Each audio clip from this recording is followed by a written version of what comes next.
पावन गाथा।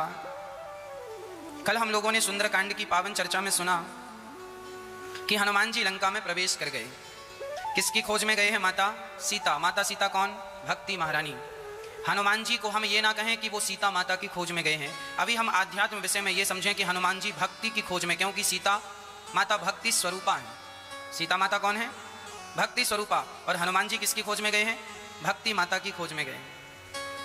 और जैसे ही हनुमान जी भक्ति की खोज में गए तो सबसे पहले दर्शन किसका हुआ? सोने की लंका का। सच कहता हूं मां, भक्ति के रास्ते पर चल पड़ो भक्ति की खोज में तो सबसे पहले भेंट भक्ति की नहीं, पहले सोने चांदी की भेंट होती है। कहीं भगवान ये देखते हैं कि भक्ति की खोज में जा रहा है, कहीं ये सोने चांदी में उलझ तो नहीं जाता। आप भी भक्ति शुरू करेंगे तो आपके जीवन में भी धन धान्य कई गुना बढ़ेगा और वह आपको अहंकारी भी बनाएगा, वह आपको संसार में उलझाएगा भी। पर भगवान के रास्ते पर चलते रहेंगे भक्ति को प्राप्त करने के लिए, तो इन सब के ऊपर पांव रखते हुए आप आगे बढ़ते जाना तो निश्चित तुम्हें भक्ति प्राप्त होगी। और यहाँ उलझ गए तो उलझे रह जाओगे। हम सभी लोग उलझे ही हैं, है ना? हम सभी लोग उलझे हैं, सब उलझे पड़े हैं संसार में। कहाँ उलझ गए? सोने चांदी में, हीरे मोती में। पर धन्य है हनुमान जी, कहीं ना उलझे और चलते गए। हनुमान जी मंदिर मंदिर प्रति कर शोधा, देखे जहां तहां अगणित जोधा। गयाऊं दसानन मंदिर माही, अति विचित्र कहीं जात सुनाही। शयन किए देखा कपिते, मंदिर महु न देख देही। अच्छा, यहाँ एक संदेह है। गोस्वामी तुलसीदास जी जब हनुमान जी जा रहे हैं लंका में तो हनुमान जी के वहां लिखा है मंदिर मंदिर प्रति कर शोधा। रावण के जितने भी घर थे सबको तुलसीदास जी ने क्या कहा? मंदिर मंदिर। अब बताओ, लंका में तो एक भी मंदिर नहीं था। रावण का घर मंदिर थोड़ी था, रावण रहता था, किसी के घर को थोड़ी मंदिर कहा जाता। पर यहां लिखा है मंदिर मंदिर प्रति कर शोधा। अब यहां प्रश्न ये खड़ा हुआ कि रावण के घर को मंदिर क्यों कहा? क्या संबोधन मंदिर से क्या तात्पर्य है? हनुमान जी सारी लंका घूम रहे हैं पर वहां क्या दिख रहा है? रावण के सैनिक दिखाई पड़ रहे हैं। कोई वस्त्रों से लिपटा पड़ा है तो कोई बिना वस्त्रों के लिपटा है, अर्थात बिना वस्त्रों के। हनुमान जी ऊपर से देख रहे हैं ना सब नीचे क्या चल रहा है। रात्रि का समय था, कोई कैसे लेटा है, कोई कैसे लेटा है। हनुमान जी सीता माँ को खोज रहे हैं, सीता माँ तो मिली नहीं, ये दुष्टों के दर्शन हो रहे हैं। तो हनुमान जी मंदिर मंदिर क्यों? यहां मंदिर शब्द क्यों लिखा है? राक्षस जहां रहते हैं वो मंदिर थोड़ी होता, पर यहां तो लिखा है मंदिर मंदिर प्रति कर शोधा। शोधा मतलब शोध रहे हैं, अर्थात खोज रहे हैं कहां है सीता। अच्छा, मंदिर शब्द क्यों? कारण है। हनुमान जी लंका गए और हनुमान जी तो हर घर में यही सोचकर जा रहे हैं कि मेरी माता सीता शायद यहीं है, और जिस स्थान पर सीता होंगी वह मंदिर ही होगा। जिस स्थान पर सीता होंगी वह मंदिर ही होगा। तो हनुमान जी हर घर में यही सोचकर प्रवेश करते हैं, अब सीता मिली, अब सीता मिली, अब सीता मिली। तो हर घर को वह मंदिर ही समझ रहे हैं, क्योंकि सब में वो सीता माँ की अपेक्षा रख रहे हैं कि यहाँ सीता मिल जाएंगी, यहाँ सीता। तो मंदिर मंदिर प्रति कर शोधा, इसलिए वहां मंदिर शब्द का प्रयोग किया गया है गोस्वामी जी के द्वारा। परंतु गयाऊं दसानन मंदिर माही, अब हनुमान जी रावण के घर में गए तो वहां तो लिखा है गयाऊं दसानन मंदिर माही, अति विचित्र। रावण को देखा हनुमान जी ने तो बड़ी विचित्रता नजर आई। रावण के साथ मंदोदरी सो रही थी। अब थोड़ी देर के लिए हनुमान जी को लगा ये सीता तो नहीं है, क्योंकि मंदोदरी भी बड़ी सुंदर थी, अत्यधिक सुंदर रूपवान थी मंदोदरी। हनुमान जी को लगा ये रावण है। अच्छा, हनुमान जी ना तो रावण से आज तक मिले और ना तो सीता माता से मिले, तो अंदाजा लगा रहे हैं कि क्या ये सीता तो नहीं है। तुरंत हनुमान जी को समझ में आया ना, मेरी माता सीता होती तो इतने आराम से नहीं बिस्तर पर लेट सकती थी। ये बिल्कुल नहीं, अति विचित्र, बड़ी विचित्रता से रावण लेटा था। वहां बड़ा विचित्र, गोस्वामी जी विचित्र शब्द का प्रयोग कर रहे हैं। कहीं जात सुनाई, कहा नहीं जा सकता, ऐसा रावण था। शयन किए देखा कपिते ही, मंदिर महु न देख वैदेही। चारों तरफ हनुमान जी ढूंढ रहे हैं पर थक गए। सच कहता हूं, माता सीता का पता नहीं मिला। माता सीता की खोज में हनुमान जी गए, माता सीता कहीं मिल ही नहीं रही। तभी माता सीता तो नजर नहीं आई, पर लंका में जितने घर थे उनसे एक घर अलग नजर आया। भवन एक पुनि देख सुहावा, हरि मंदिर तहाँ भिन्न बनावा। एक अलग सा घर दिखाई पड़ा, एक अलग सा मंदिर दिखाई पड़ा, एक अलग सा भवन दिखाई पड़ा, वो सबसे अलग था। हनुमान जी को समझ में आया ये क्या हो सकता है। तर ध्यान से देखा तो रामायुध अंकित ग्रह है ना। उस घर में अति विचित्र बात यह थी कि वहां विभीषण का घर था वो। और याद रखना मेरी माँ, वैष्णवों के घर से ही पहचान हो जाती है कि ये किसी भगत का घर है। घर कैसा हो, घर हो तो घर में नाम भगवान का हो, रामायुध अंकित ग्रह, राम नाम हो।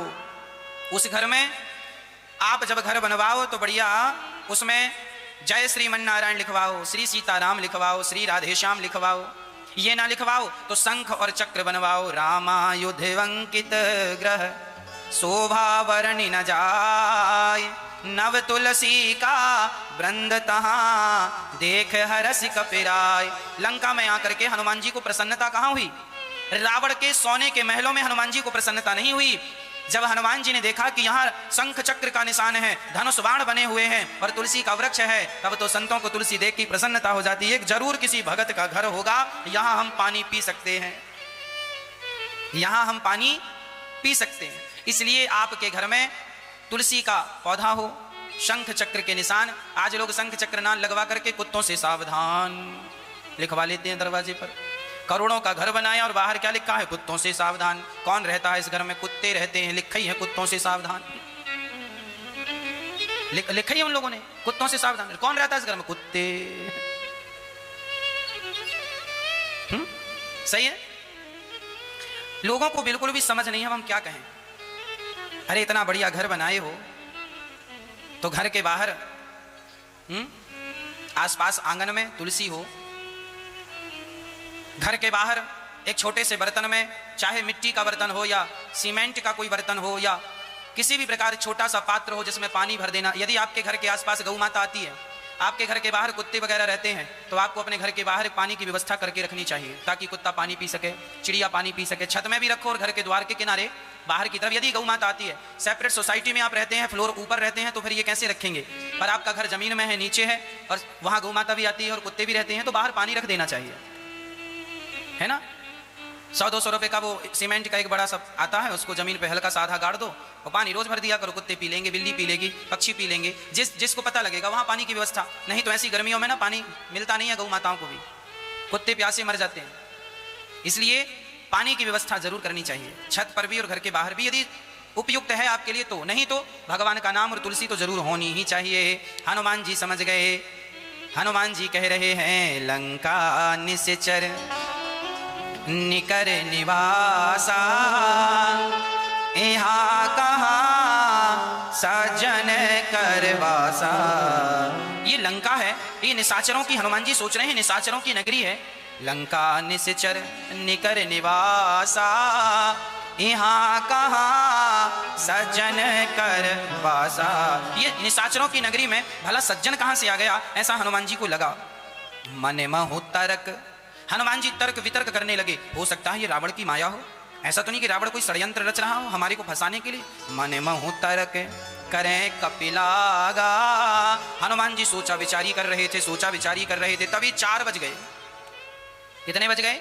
सवेरे के 4, सुबह के प्रातः काल, भोर के 4। जैसे ही 4 बजे, मन महु तर्क करें कपिलागा, ते ही समय विभीषण जागा।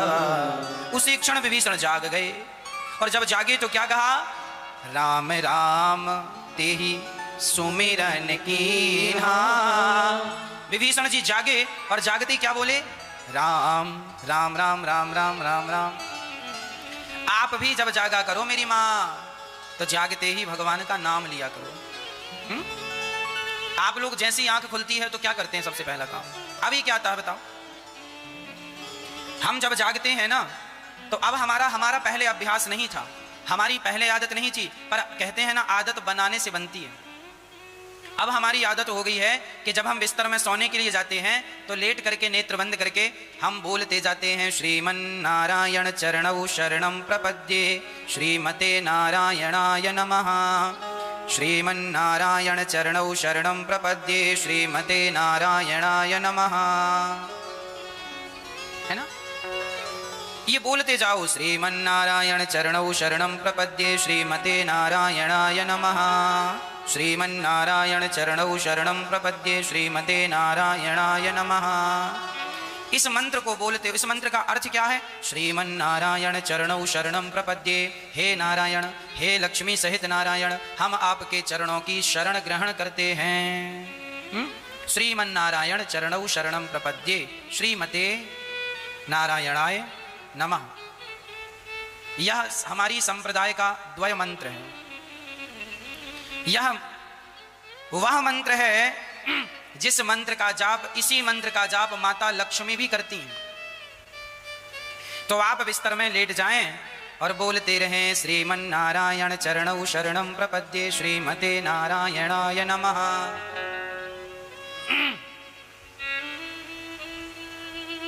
या फिर बोले, आप राम जी के उपासक हैं, श्री सीताराम चरणौ शरणं प्रपद्ये, श्री सीतारामाभ्याम नमः। श्री राधा कृष्ण चरणौ शरणं प्रपद्ये, श्री राधा कृष्णाभ्याम नमः। यह मंत्र है, ये मंत्र हैं। इन मंत्रों का हमें जाप करना चाहिए। आपके गुरुजनों ने भी जो मंत्र दिया होगा लगभग इसी से मिलता जुलता होगा। ये वही मंत्र हैं जो हम सब जपते हैं और जपना चाहिए। श्री सीताराम चरणौ शरणं प्रपद्ये, श्री सीतारामाभ्याम नमः। ये राम जी का मंत्र हो गया। श्री राधा कृष्णाभ्याम चरणौ शरणं प्रपद्ये, श्री राधा कृष्णाभ्याम नमः। ये कृष्ण का मंत्र हो गया। और श्रीमन्नारायण चरणौ शरणं प्रपद्ये, श्रीमते नारायणाय नमः। ये भगवान नारायण का मंत्र है। तो ये जो मंत्र हैं, जब हम सोएं तो इनको स्मरण करते रहें। आपको कुछ ना आवे तो आप श्री कृष्ण या श्री सीताराम श्री राधेश्याम राधेश्याम, या श्रीमन्नारायण नारायण, हे नारायण मैं आपकी शरण में हूँ, हे नारायण मैं आपकी शरण ग्रहण हो। कोई भी भक्ति के मार्ग में चलेगा, पहली सीढ़ी है सपने में दर्शन। स्वप्न में आपको दर्शन होगा, और जब सपने में दर्शन हो जाए तो समझ लेना कि फिर आप सही दिशा में चल रहे हो। और एक बात और बताऊं, जब सपने में भगवान का दर्शन हो जाए तो सपने का जो अनुभव है वो किसी से शेयर ना कर देना, किसी से कह मत देना। नहीं तो अक्सर होता क्या है जानते हो, हम जो बातें कह देते हैं ना वो चीजें निकल जाती हैं। आदमी अपना दुख दूसरों से कह के ना हल्का हो जाता है। दुख कहने से हल्का होता है, ऐसा तो सुना होगा आपने, सही है। आदमी अपना दुख किसी से कह देता हो, किसी के कंधे पे सिर रख के रो देना तो उसका दुख कम हो जाता है, दुख निकल जाता है ना, कहने से निकल जाता है, हाँ या ना। इसलिए जमाने की बातें तो कह दिया करो, ठीक है, पर जब ईश्वर तुम्हारी कभी अनुभव में आवे तो वो अनुभव का जो आनंद है ना वो अपने पास रखा करो। और यदि कहना चाहो तो कहो, परंतु उस आनंद को, उस अनुभव को भूल ना जाना। नहीं तो कहने के बाद अक्सर लोग भूल जाते हैं। हम ये नहीं कह रहे हैं कि तुम कह दोगे तो कोई गलत है या पाप है, ऐसा कोई नहीं। कह देना नुकसान नहीं है, पर जितने दिन वो आप अपने पास रखोगे वो अनुभव बना रहेगा। हम ईश्वर के चरणों तक पहुंचे, वो अनुभव एक मजा है, एक सुख है, एक आनंद है। अब मैं ये आनंद आपको कैसे बतलाऊं, मैंने भी कई बार ईश्वर का अनुभव किया है। कुछ अनुभव ऐसे हैं जो मैं आपसे शेयर करता हूँ, कुछ अनुभव ऐसे हैं जो मैं आपको शेयर नहीं करता। कुछ अपने लिए अपने पास बचा के रखता हूँ कि देखो, जब भी तुम्हारे सपने में भगवान का दर्शन होना तो भगवान की वह वाकी झांकी याद रख लेना और बस उसी का चिंतन किया करो। सपने में आए थे तब भगवान है। हमने आपसे एक बार बताया था, हमने बचपन में कुछ अनुभव हमने शेयर किए हैं आपसे, आप भूल गए होंगे तो आज फिर याद दिला दूंगा। कुछ अनुभव मैंने शेयर किए हैं, कुछ अनुभव मैं शेयर नहीं करना चाहता। एक बार जब मैं 9 वर्ष का था, 9 से 10 साल की मेरी आयु थी, हम मंदिर में थे, राम लक्ष्मण जानकी का मंदिर था, हमारे पिताजी वहाँ पुजारी थे, पूजा करते थे। तो हम भी, नियम था, रात्रि की आरती होती तो खड़े होते थे आरती में, सवेरे की आरती में खड़े होते थे। तो नियम था, भोग लगाकर ही खाना है, यह नियम था, क्योंकि मंदिर में ही रहते थे, हम मंदिर के पुजारी थे। तो मंदिर का नियम था कि बिना भगवान को भोग लगाए तो कुछ खाना भी नहीं है।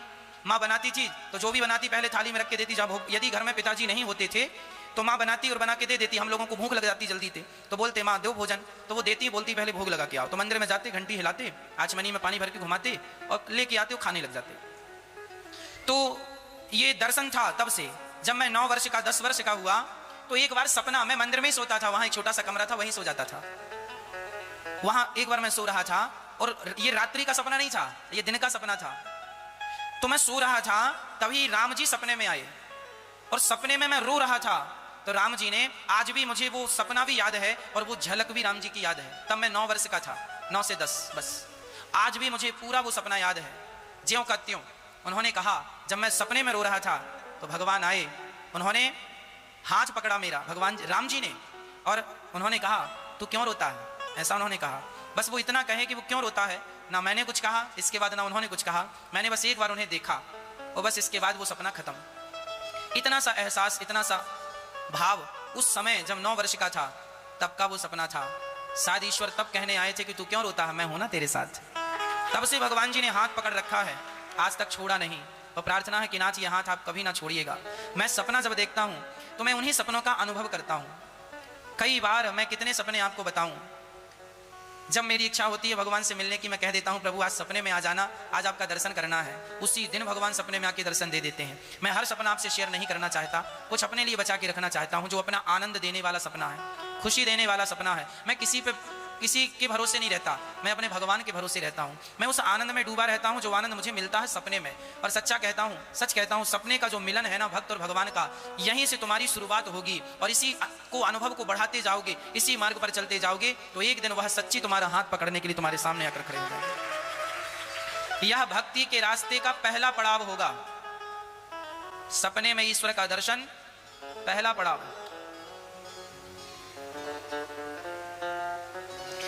एक बार हमने सपने में जगन्नाथ जी को देखा। अलग प्रकार का सपना था और जगन्नाथ जी को देखा। और सपना देखने के कुछ दिनों बाद ही सच्ची में जगन्नाथ जी का बुलावा आ गया और जगन्नाथ जी जाकर के कथा सुनाने का अवसर मिला। तो ये जो सपने हैं ये आप भी महसूस कर सकते हैं, इसका अनुभव कर सकते हैं। इसके लिए करना क्या होगा? केवल भगवान का चिंतन करना होगा, भगवान का स्मरण करना होगा, भगवान का नाम जपते रहिएगा और बड़े ये भाव बनाइएगा कि हम भगवान की गोद में हैं। मैं कृष्ण का हूं और कृष्ण मेरे हैं, मैं राम का हूं और राम मेरे हैं। एक सपना अभी कुछ दिनों पहले मैंने देखा, आपको सुना दूं? ये सपना मैं आपको सुनाना नहीं चाहता था, पर मन कर रहा है अंदर से कि मैं आपको सुना दूं। एक सपना मैंने अभी कुछ दिन पहले देखा। अभी इस सपने को मुझे लगता है महीना भी पूरा नहीं हुआ। अभी का एक सपना था। एक सपना हमने देखा कि हमारे ये ठाकुर जी, ये जो बैठे हैं यहां, ये और एक ठाकुर जी और थे, लड्डू गोपाल जी, किसी के जैसे आपके हैं यहाँ। कोई भक्त लोग मिलने आए थे सपने में। हाँ, देखो सपने में भी आप मिलने आ जाते हैं। हाँ बैठ जाओ मैया। तो सपना हमने देखा कि कोई भक्त लोग मिलने आए हैं और उनके ठाकुर जी जो हैं वो कहीं चले गए। आप जैसे भक्त मिलने आए और आपके ठाकुर जी कहीं चले गए। जब ठाकुर जी गए तो वो भक्त रोने लगे कि मेरे भगवान कहाँ चले गए, मेरे ठाकुर जी कहाँ चले गए। वो ठाकुर जी के लिए रो रहे थे और तभी मैंने सपने में ठाकुर जी को देखा। हाँ, सपने में ठाकुर जी को देखा और सपने में ही मैं भगवान से कह रहा था कि नाथ, जैसे उन्हें आप छोड़कर चले गए ऐसे हमें भी तो छोड़कर नहीं चले जाओगे। तो सच कहता हूं सपने में ठाकुर जी आकर लिपट गए, हृदय से लग गए। ये सपना था, ये सपने का अनुभव था। हाँ, ये एक अनुभव है, एक सपना है। अब इस सपने को चाहो आप तो अपना बना लो, नहीं तो ये सपना ही है। हाँ, तो सपने में किसी के ठाकुर जी चले गए तो वो रोने लगे। हमें भी लगा अपने ठाकुर जी को देख के कि प्रभु कहीं आप हमें भी ऐसे छोड़कर तो ना चले जाओगे जैसे उन्हें छोड़कर चले गए। तो वो आज भी मुझे वो याद है कि भगवान जी ठाकुर जी छोटे से नन्हे से, जैसे माँ यशोदा के गोपाल जी थे, माँ यशोदा के लाला थे कृष्ण, जैसे वो जाकर अपनी माँ से लिपट जाते थे, ऐसे श्याम सुंदर आके लिपट गए। बस वो एक एहसास था, वो एक आनंद था, वह आनंद अद्भुत आनंद था। मैं प्रार्थना करता हूँ कि आप भी कुछ ऐसे अनुभव इकट्ठे किया करें और ये अनुभव केवल आपके आनंद के लिए। आप जमाने से बताना चाहें बताएं, परंतु इस आनंद में आप मस्त रहा करो और भगवान के और करीब जाया करो।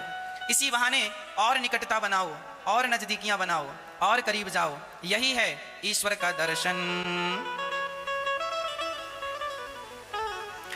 राम राम ते सुमिरन कीन्हा, हृदय हरसि कपि सज्जन चीन्हा।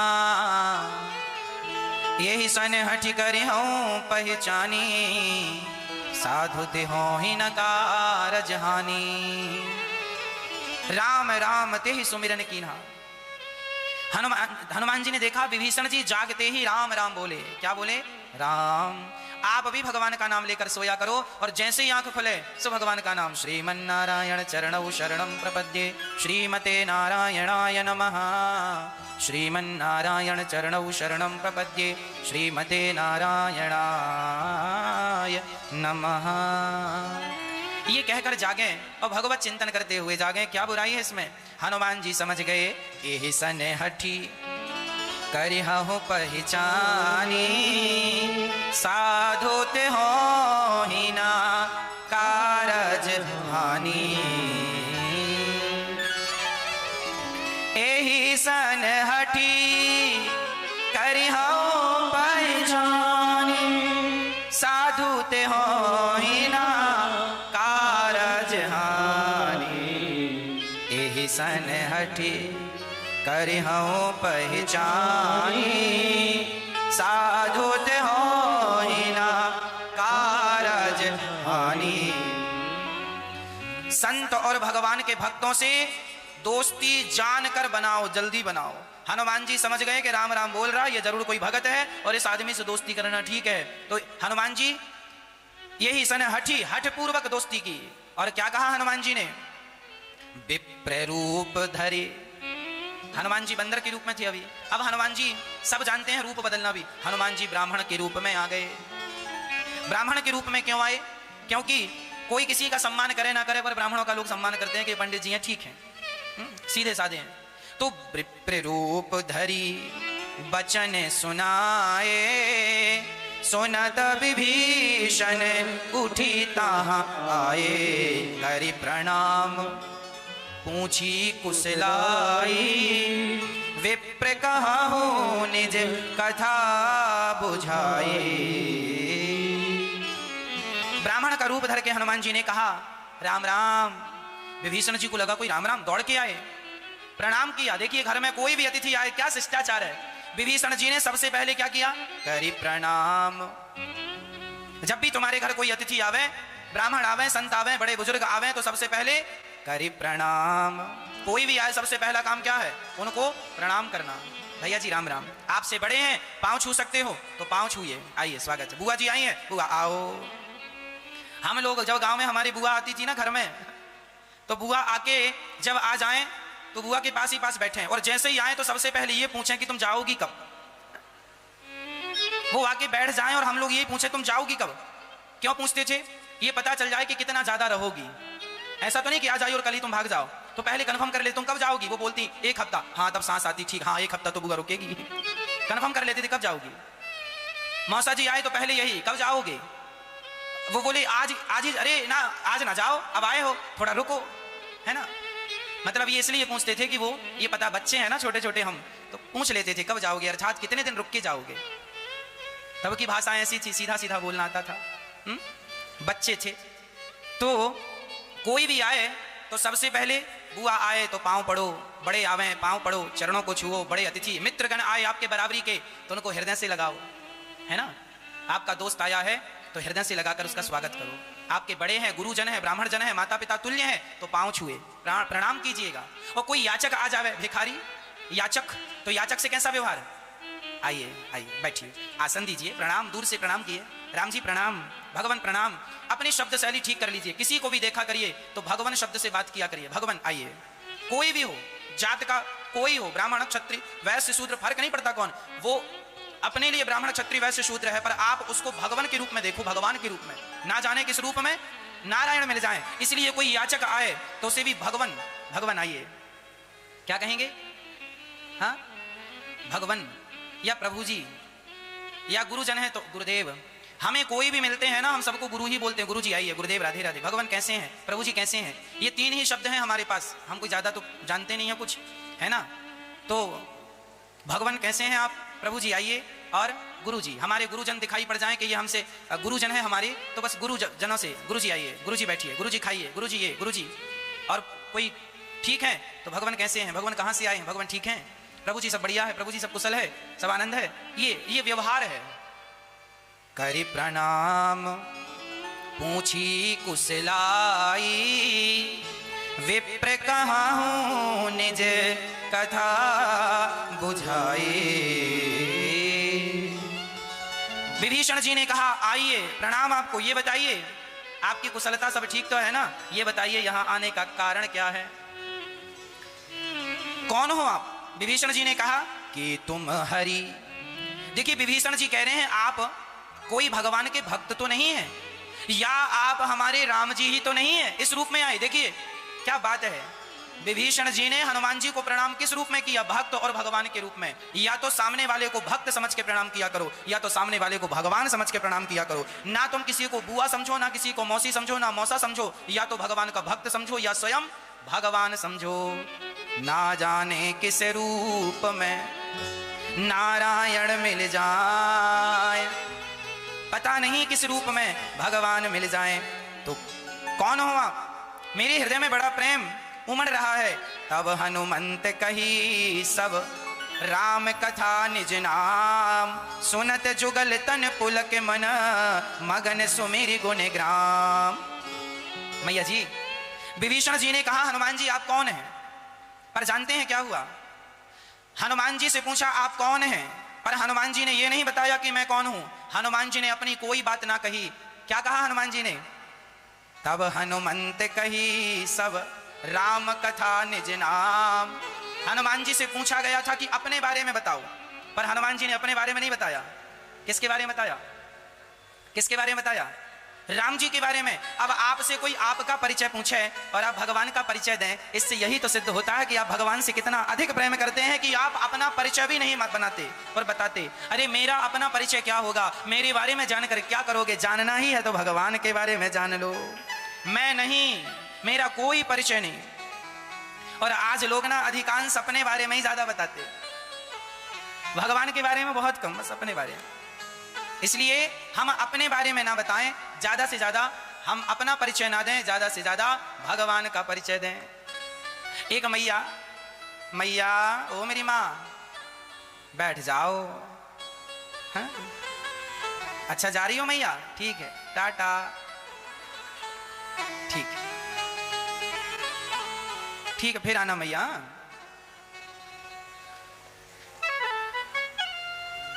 बैठ जाओ शांति से। हम अपनी बातें ना करें, हम जब भी बात करें तो भगवान की बात करें, भगवत चर्चा करें। एक पड़ोसन दूसरी पड़ोसन की 3 घंटे तक बुराई की। एक महिला ने दूसरी महिला की, 2 महिलाएं बैठी थी अड़ोसन पड़ोसन, 2 महिलाओं ने पड़ोसन की 3 घंटे तक बुराई की और 3 घंटे बाद कहा हमें क्या करना है, वो जाने, उसका काम जाने। ये कब कह रही है कि हमें क्या करना है, जब 3 घंटे का पंचायत प्रपंच कर लिया, 3 घंटे बोल लिया उसके बारे में, वो वैसी वो वैसी वो यूं वो हूं।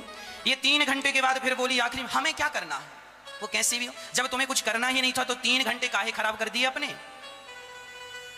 क्या मिल गया। हाँ कौन सी अमीरी आ गई, करोड़पति हो गए पड़ोसन की बुराई करके। हाँ हमें अपना समय व्यर्थ की निंदा और चुगली से अपने समय को बचाना चाहिए। मेरी माँ सबसे कीमती यदि इस सृष्टि में कुछ है तो बताओ क्या है, सबसे कीमती क्या है। पुरुष बले नहीं होते है, समय होते बलवान, भीलन गोपी लूट लई, वही अर्जुन वही वान। पुरुष बली नहीं होते है, समय होत बलवान। सबसे बलवान कौन है मेरी माँ, समय। सबसे कीमती क्या है, इसलिए समय का दुरुपयोग ना करो। समय तुम निंदा चुगली प्रपंच पंचायत करने में जो समय व्यर्थ गवा रही हो या गवा रहे हो, यह समय दोबारा लौट कर नहीं आएगा। उस समय को सफल बनाओ, अपने बारे में कुछ अच्छा सोच लो, कैसे आप अपने आप को सफल व्यक्ति बना सकते हैं, कैसे अपने व्यापार बिजनेस दुकान को सफल बना सकते हैं, कैसे अपने खेती बाड़ी को और अच्छा कर सकते हैं, इस पर विचार किया करो। व्यर्थ की बकवास और प्रपंच से क्या होगा। जो समय दूसरों की निंदा चुगली में जा रहा है वही समय आप अपने को देंगे तो आप अपने बारे में कुछ अच्छा कर पाएंगे, अपने लिए कुछ अच्छा कर पाएंगे, अपने बच्चों के लिए कुछ अच्छा कर पाएंगे, अपना भविष्य अच्छा बना पाएंगे। कोई फायदा नहीं कि हमारा पड़ोसी बहुत अच्छा है या बहुत बुरा है, हमें क्या करना। हाँ कोई मिल जाए तो राम राम कर लेना चाहिए, हाल चाल पूछ लेना चाहिए, पर हमें कोई फायदा नहीं है इसलिए हम अपने समय का सदुपयोग, आज भारत में आज बेरोजगारी क्यों है? क्योंकि भारत में सबसे ज्यादा निंदा चुगली करने वाले लोग पाए जाते हैं। अमेरिका, जापान ये सफल देश क्यों है? क्योंकि यहां किसी के पास किसी की निंदा चुगली करने का समय नहीं होता। ये लोग केवल भारत में इस प्रजाति के लोग पाए जाते हैं जो 3-3 घंटे निंदा करते हैं, बुराई करते हैं, चुगली करते हैं। कोई काम ही नहीं है, अपने आप को सफल बनाया ही नहीं, ये उल्टे सीधे काम करते रहे। इसलिए अमेरिका आगे निकल गया आर्थिक रूप से और आप जहां की तहां रह गए, क्योंकि उसने निंदा चुगली से मन को हटाकर काम करने में ध्यान लगाया है। चाइना ने निंदा चुगली त्याग कर अपने मन को काम में लगाया है। तो जो काम करेगा, जिन खोदा तिन पाइयां, कहावत है, जो खोदेगा उसे पानी मिलेगा, जो नहीं खोदेगा उसे पानी। जो मेहनत करेगा वह धन पाएगा, जो मेहनत नहीं करेगा वह धन नहीं पाएगा। आप धन के लिए रो रहे हैं, धन के लिए रोइए मत। धन को प्राप्त करना है तो रोने से नहीं मिलेगा, मेहनत करने से मिलेगा। समय को सार्थक कीजिए, समय का सदुपयोग कीजिए, व्यर्थ में ना गवाइए, कोई फायदा नहीं। हमारा पड़ोसी तरक्की कर गया है, अच्छा है, हमें भी तरक्की करनी चाहिए, हमें उससे जलन नहीं रखनी चाहिए। अच्छा है हमारा पड़ोसी तरक्की कर गया, सारे लोग तरक्की कर जाएंगे। अरे सबकी तरक्की में ही हमारे भारत की तरक्की है, सबके विकास में ही हमारे भारत का विकास है। एक आदमी का विकास हो जाए, एक गांव में एक आदमी बड़ा आदमी हो जाए और बाकी 2-2 रोटी को मोहताज हो जाए तो एक का विकास तो हुआ, पर बाकियों का विकास थोड़ी हुआ। सबके विकास में भारत का विकास है। इसलिए हमारा पड़ोसी भी तरक्की करे और हम भी तरक्की करें, इसके लिए हमें पॉजिटिव रहना होगा और अपने आप को सफल बनाने में पसीना बहाना होगा। हम किसी के बारे में, अरे हमारा पड़ोसी बड़ा आदमी हो गया, हमारा पड़ोसी, तुम गाते रहो गाना, पड़ोसी बड़ा, तुम गाना गाने से क्या तुम बड़े आदमी हो जाओगे? अरे हमारा पड़ोसी बड़ा तरक्की कर गया, बड़ा तरक्की कर गया, अरे 2 नंबर का काम जरूर करता होगा, कुछ गलत सलत करता तब तो बड़ा आदमी हो गया। अच्छा, अरे मेहनत कर रहा है, उसकी मेहनत तुम नहीं देख रहे हो, वो पांव पकड़ के खींचने लग गए, निंदा करने लग गए, 2 कौड़ी के आदमी हो तुम, केवल इसी में तुम्हारा ध्यान है। यही समय तुम अपने आप में लगाते तो तुम कहां चले जाते? इसलिए प्रार्थना है, कौन क्या कर रहा है, कौन कहां जा रहा है, कोई मतलब नहीं। अक्सर लोग देखने में आता है, कोई बहन साड़ी पहन के चली हो, पड़ोसन ने देख लिया, जरूर पूछेगी बहन कहां जा रही हो। उसका कोई काम ही नहीं है इसके सिवा, काम ही नहीं है। उसने ये नहीं देखा कि आज उसके घर में क्या बना है, पर उसने आपके बारे में जरूर जाना कि आज आपके घर में क्या बना था। लोग खुद क्या खा रहे हैं खुद को नहीं पता, पर दूसरे लोग क्या खा रहे हैं पूरी नजरें वहां है। अरे जो नजरें तुमने दूसरों पर जमा रखी हैं, वह नजरें अपने आप में जमाई होती तो आपकी तकदीर तस्वीर बदल गई होती। बुरा जो देखन मैं चला, संतों ने लिखा तो सब है, पर फॉलो कौन करे। बुरा जो देखन मैं चला, बुरा न मिलिया कोई, जो दिल खोजा आप ना हमसे बुरा ना कोई। सबसे बुरे हम ही थे, पर हम जमाने को बुरा भला कहते रहे कि तुम बुरे हो, तुम बुरे हो, तुम बुरे हो। कोई बुरा नहीं, मैं बुरा हूं। जो व्यक्ति अपने आप को बुरा मान करके मैं ही बुरा हूं, अपने आप को ठीक करने लग जाता है, अपनी बुराइयों को समेटने लग जाता है, समाप्त करने लग जाता है, वही व्यक्ति समाज के लिए उदाहरण बन जाता है, अनुकरणीय बन जाता है ना। इसलिए हनुमान जी ने अपनी कोई बात नहीं कही। तब हनुमंत कही सब राम कथा निज नाम, सुनत जुगल तन पुलक मन, मगन सुमेरी गुण ग्राम। हनुमान जी ने अपनी कोई बात नहीं, सारी बात राम जी की। अब विभीषण जी कह रहे हैं सुनो हनुमान जी, राम जी की कथा आपने सुनाई, अच्छा लगा, हम इस लंका में कैसे रह रहे हैं, अब जरा हमारी सुनो। हनुमान जी ने राम जी की बात कही और विभीषण जी अपनी बात कह रहे हैं, क्योंकि विभीषण जी भी अभी पक्के नहीं, अभी कच्चापन है। जब तक लात ना पड़े ना आदमी पकता भी तो नहीं है। ये विभीषण जी को अभी लात पड़ी नहीं है, अभी लात पड़ जाएगी तो पक जाएंगे।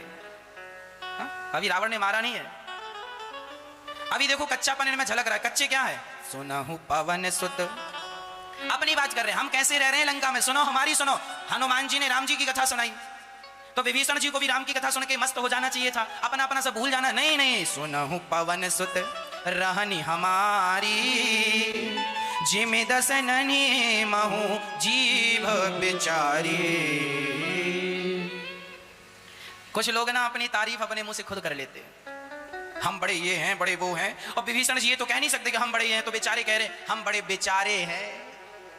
क्या है हम बेचारे। सुनहु पवन सुत रहनी हमारी, जिमि दसननि महु जीभ बेचारी। देखो बेचारी जीव, वैसे ही हम बेचारे, ये विभीषण जी कह रहे हैं। अच्छा विभीषण जी कह रहे हैं कि देखो जैसे दांतों के बीच में जिह्वा रहती है ना, वैसी लंका में हम रह रहे हैं, हम रह रहे हैं। अच्छा आज भी समाज में ये देखने को मिलता है। अच्छा हनुमान जी ने ये बिल्कुल नहीं पूछा कि तुम लंका में कैसे रह रहे हो, पूछा कुछ नहीं, अपने से बताने लगे। कुछ लोग ऐसे ही होते हैं अपने से। एक बार हम बैठे थे तो एक बड़े बुजुर्ग पास में आके बैठ गए, हमने कुछ कहा नहीं कि तुम कुछ बोलो, अब वो बोलने लगे। अक्सर 100 में से 95 बूढ़े यही बोलते हैं, जरा ध्यान से सुनना। महाराज जी आप हमें जानते हैं? ना, हम बिल्कुल नहीं जानते आपको। अरे आप आइए कभी, हमारे बारे में जानिए। अच्छा आपके बारे में जाने? अच्छा ठीक है, क्या है आपके बारे में? हमारे 5 बच्चे हैं, 5 को हमने एक एक घर बना के दे दिया। बड़ा बड़ा घर बनाया, 2-2, 300 गज में बड़ा घर बना के दिया है। सारे बच्चे कुशल से रहते और हमने अपने लिए भी कुछ बचा के रखा है। बच्चों के भरोसे नहीं है महाराज, कमा के खाते हैं अभी भी। अच्छा तो ये बताओ, ये जो तुम पंचायत कर रहे हो तुमसे पूछ कौन रहा है? आदमी जवानी में जो करता है वह बुढ़ापे में गुणगान गाता है। जितनी उपलब्धियां पाई हैं महाराज, हमारे पिताजी विधायक थे। अच्छा तुम थे कि नहीं? ना महाराज, हमें फिर राजनीति पसंद नहीं आई।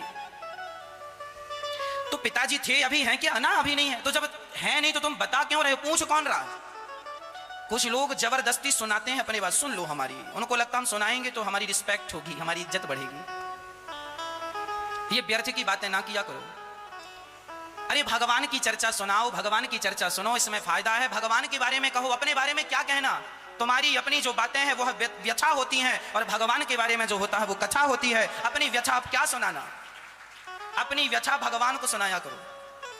और किसी को सुनाना है तो अपनी व्यथा नहीं, भगवान की कथा।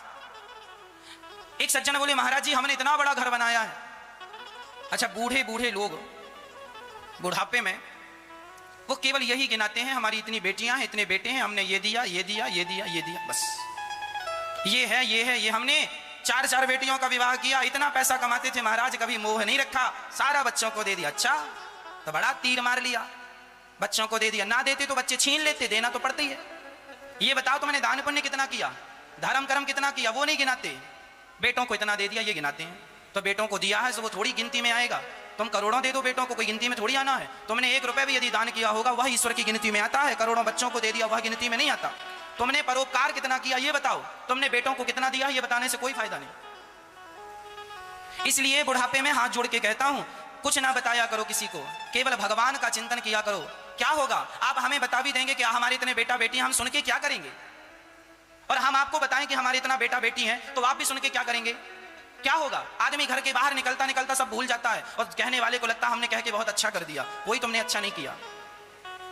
कुछ ना कहा करो किसी से, अपने राम मस्त रहा करो।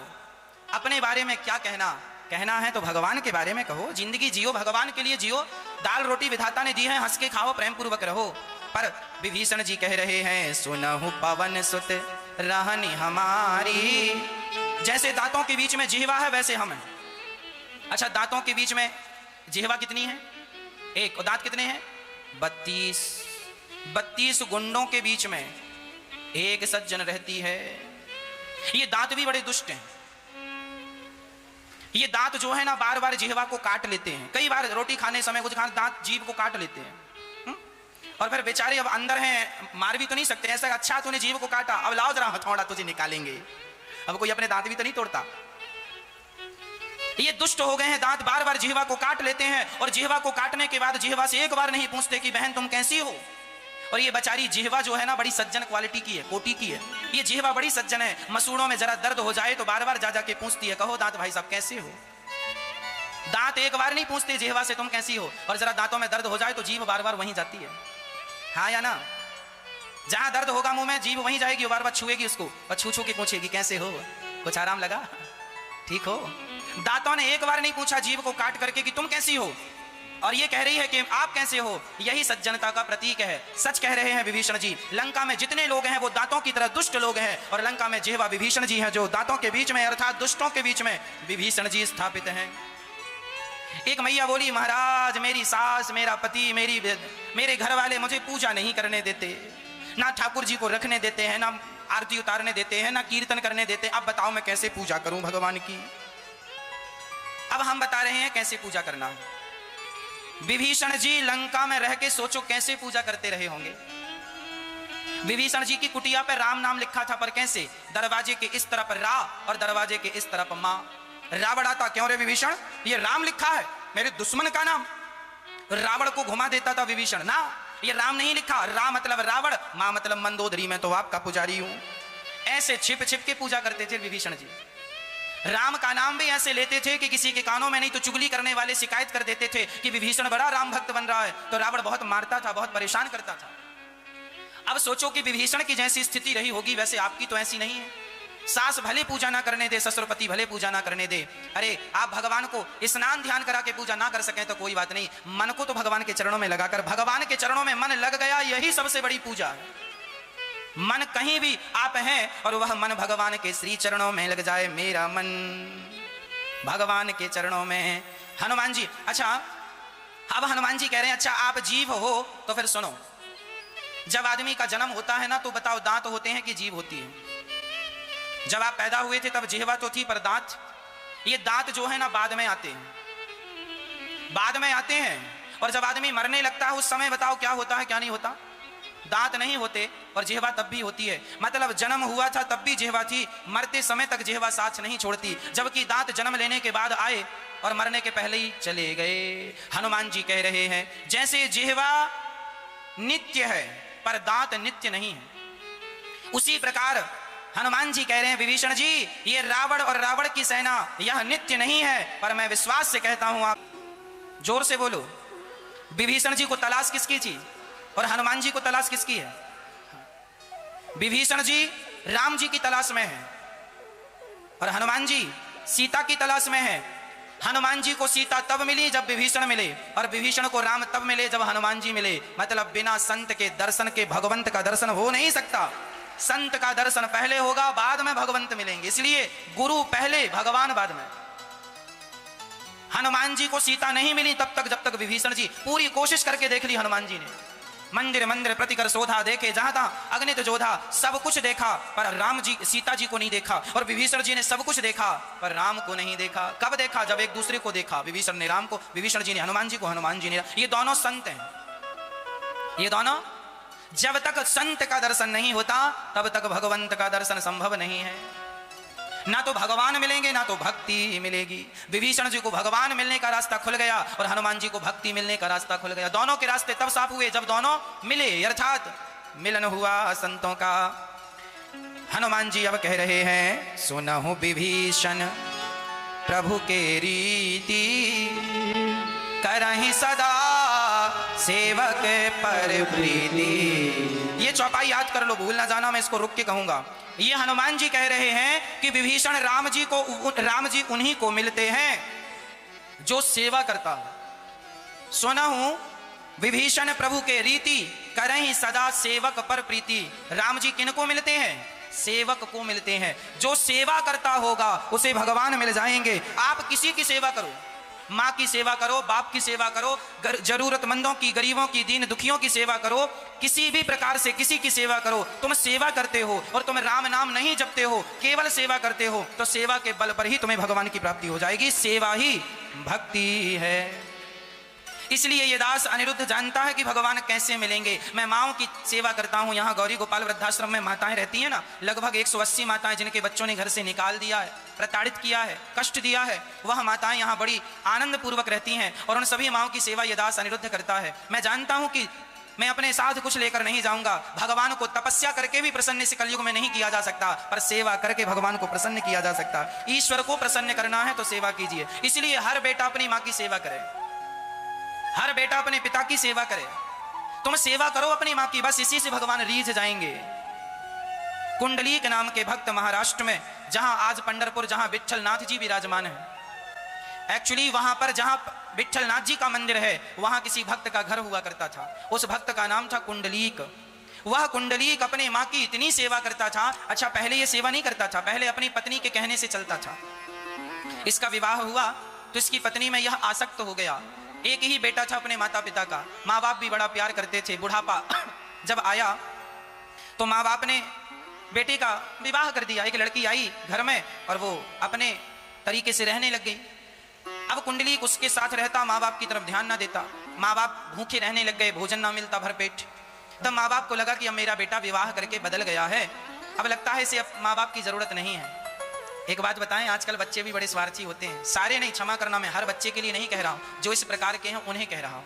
आजकल बहुत सारे बच्चे स्वार्थी होते हैं। माँ बाप की सेवा भी तब तक करते हैं जब तक माँ बाप के पास कुछ होता है। कुछ नहीं हुए ना तो बच्चे भी देखते नहीं क्या है तुम्हारे पास, इसलिए माँ बाप से कहता हूं बुढ़ापे के लिए कुछ बचा के रखा करो, इसी बहाने बच्चे सेवा करेंगे। आजकल बच्चों को तुम्हारी सेवा से मतलब नहीं है, तुम्हारे धन से मतलब है। चलो कोई बात नहीं, धन ही सही, पर धन भी होगा तो बुढ़ापे में तुम्हें गिलास भर पानी मिल जाएगा, 2 रोटी मिल जाएंगी, तुम्हारा बुढ़ापा सुख से गुजर जाएगा। कुछ नहीं रहेगा तो कहीं तुम्हें दर दर की ठोकर ना खानी पड़ जाए, इसलिए हम आपको सावधान कर रहे हैं, है ना।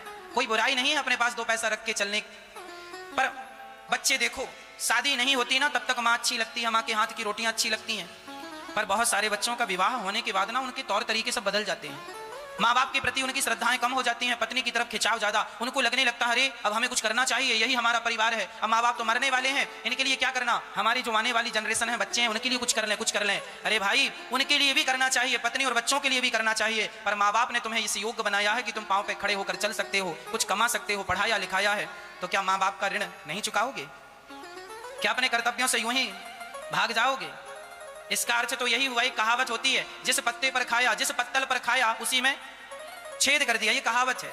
जिस माँ बाप से तुमने काखा गाघा सीखा, जिस माँ बाप की उंगली पकड़ना चलना, उंगली पकड़ के चलना सीखा, बुढ़ापे में उसी माँ बाप को दुत्कार दिया, छोड़ दिया, यह तो नमक हरामी हो गई ना, हाँ या ना। इसलिए आपसे प्रार्थना है आप अपने माँ बाप के साथ ऐसा गलत व्यवहार ना करना। भगवान उन्हीं को मिलते हैं जो सेवा, कुंडलीक नाम का बेटा था, वह भी पत्नी के कहने पर आ गया और अपनी माँ को अपने पिता की तरफ देखता भी नहीं था। जब माँ बाप को लगा कि मेरे बेटे का व्यवहार बदल गया है, लगता है वैसे हमारी जरूरत नहीं है, तो हम क्यों इसके घर में पड़े रहें। माँ बाप बोले बेटा अब हम तीर्थ यात्रा में जा रहे हैं। मन नहीं था बुढ़ापे में तीर्थ यात्रा में जाने, कहाँ खाएंगे कहाँ रहेंगे, पर अब बेटे का व्यवहार ऐसा है तो बोले ठीक है निकल जाते हैं। तो गाँव में एक बैलगाड़ी किसी की ली और तीर्थ यात्रा में चल पड़े दोनों पति पत्नी। पत्नी ने कुंडलीक से कहा, कुंडलीक की पत्नी ने, सुनो जी जब हमारा विवाह हुआ था तब माँ ने एक बड़ा हार पहना था, वो तो दिया नहीं माने हमें और घर छोड़ के जाने लगी, लगता है जरूर झोले में दबा के ले जा रही हैं।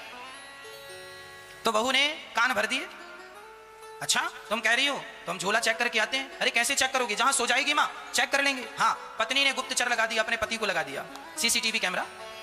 अब जहां माँ बाप सोए सो कुंडली छिप छिप के माँ बाप को देखे कि झोले का मौका मिला तो झोले में जाके हाथ डाले, पर माँ बाप तकिया बना के रखते थे झोले को सिर के नीचे, अब मौका ना मिले। चलते चलते 15 दिन बाद उनकी यात्रा काशी पहुंच गई। काशी में दोनों बूढ़े माता पिता ने स्नान किया गंगा जी में, गंगा मैया में प्रणाम किया और रात्रि को कुछ मिल गया, प्रसाद पाया और वहीं गंगा माँ के तट पर सीढ़ियों पर दोनों पति पत्नी सो गए, झोले को सिर के नीचे रख के। उसमें ज्यादा कुछ नहीं था, सिर्फ कपड़े थे पहनने के। अच्छा, वो सो रहे हैं। अब कुंडलीक ने देखा कि रात्रि को 3 बजे और 4 बजे के पहले एक सांवली सी कन्या निकलती है गंदे से कपड़े पहनकर, और वह कुंडलीक के माता पिता के पास आती है। और कुंडलीक के माता पिता सो रहे थे, उनका दर्शन करते ही वह कन्या बिल्कुल सफेद हो गई, सुंदर हो गई, वस्त्र स्वच्छ हो गए और वह वापस जाने लगी। तो कुंडलीक ने पकड़ लिया, ए देवी रुको, तुम कौन हो, अपना परिचय दो। और मेरे माता पिता के सामने आप आई और बिल्कुल साफ सुथरी हो गई, जब आई तो गंदी थी, कौन हो आप? तब उस स्त्री ने कहा, बेटा मेरा नाम गंगा मैया है। अच्छा, आप गंगा मैया है? हाँ। तो फिर आप आई थी तब तो सांवली थी और मेरे माँ बाप को देखकर आप गोरी हो गई, स्वच्छ कपड़े हो गए। क्यों?